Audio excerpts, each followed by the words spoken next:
রান্নাবাটির পক্ষ থেকে সকল দর্শক বন্ধুদের স্বাগত জানিয়ে শুরু করছি আজকের রেসিপি সুজির খুবই নরম স্পঞ্জি কেক। দেখুন কতটা নরম আর স্পঞ্জি হয়েছে।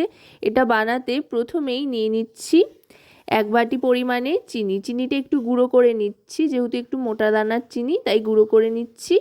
চিনির সাথে নিয়ে নিচ্ছি 2টো এলাচ দানা।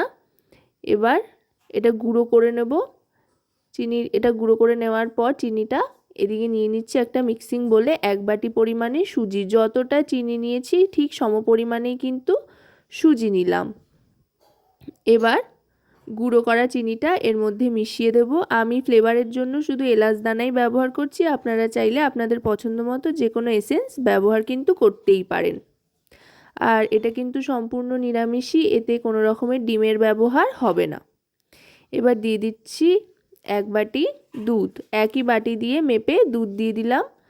সুজি, দুধ আর চিনি সম পরিমাণে দিয়ে এবার ভালো করে মিশিয়ে নিচ্ছি একটা চামচের সাহায্যে।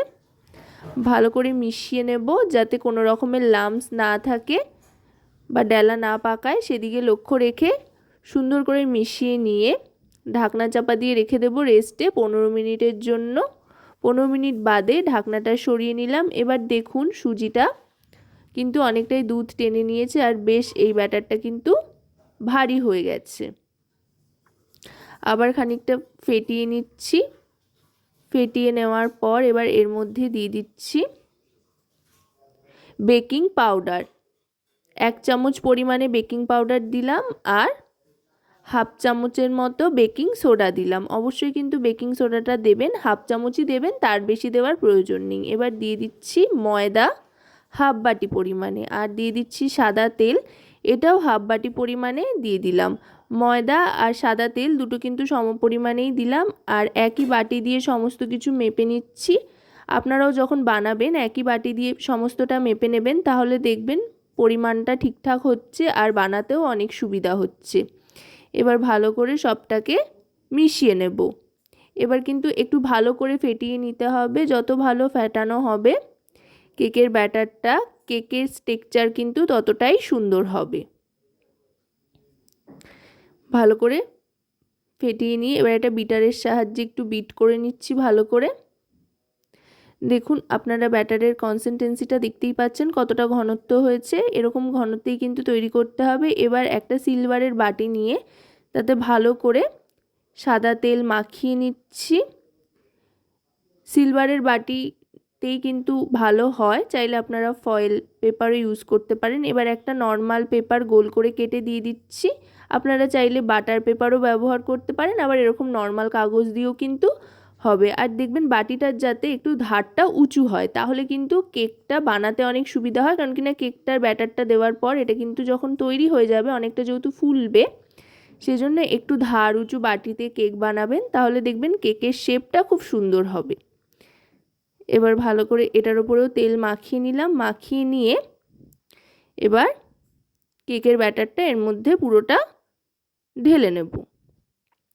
আশা করি রেসিপিটি আপনাদের ভালো লাগবে। যদি রেসিপিটি আপনাদের ভালো লেগে থাকে তাহলে অবশ্যই রান্নাবাটি চ্যানেলটিকে সাবস্ক্রাইব করে লাইক, শেয়ার, কমেন্টের মাধ্যমে আমাদের পাশে থাকবেন আর পাশে থাকা বেল আইকনটি অন করে দেবেন সবার আগে সমস্ত রকম নোটিফিকেশান পাওয়ার জন্য। আর যদি রেসিপিটি আপনারা আমাদের ফেসবুক পেজ থেকে দেখেন তাহলে অবশ্যই রান্নাবাটি পেজটিকে ফলো করে আমাদের সাথে যুক্ত হওয়ার অনুরোধ রইল। এবার পুরো ব্যাটারটা দিয়ে দিয়েছি। কেকের ব্যাটারটা দিয়ে এবার একটু ট্যাপ করে নেব যাতে কোনো রকম লাম্পস না থাকে। ট্যাপ করে এবার একটু কাজু আর কিশমিশের কুচি ছড়িয়ে দিচ্ছি ওপর থেকে। আপনারা আপনাদের পছন্দ মতো যে কোনো ড্রাই ফ্রুটস দিতে পারেন বা ড্রাই ফ্রুটস ছাড়াও বানাতে পারেন, এতে কিন্তু টেস্টের খুব একটা হেরফের হয় না। এগুলো দিয়ে এবার আর এটাকে খুব একটা নাড়াচাড়া করব না, দেওয়া হয়ে গিয়েছে মোটামুটি। দেখুন দেখতে কিন্তু খুব সুন্দর লাগছে।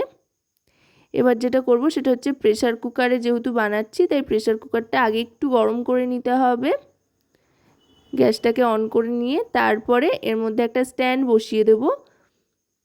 স্ট্যান্ড দিয়ে কেকের বাটিটাকে ভেতরে ভরে দেব। ভরে দিয়ে এবার গ্যাসের ফ্লেমটাকে মিডিয়াম টু লোতে রেখে প্রেসার কুকারটা আটকে দেবো। দেখুন রাবারটা কিন্তু নেই, ওটা বাদ দিয়ে এরকম করে প্রেসারটা আটকে দিতে হবে। আর যেটা হুইসেল থাকে সেটাও খুলে নিতে হবে। 45 মিনিট মতো রেখে দিলেই তৈরি হয়ে যাবে দারুণ মজাদার স্পঞ্জি সুজির কেক।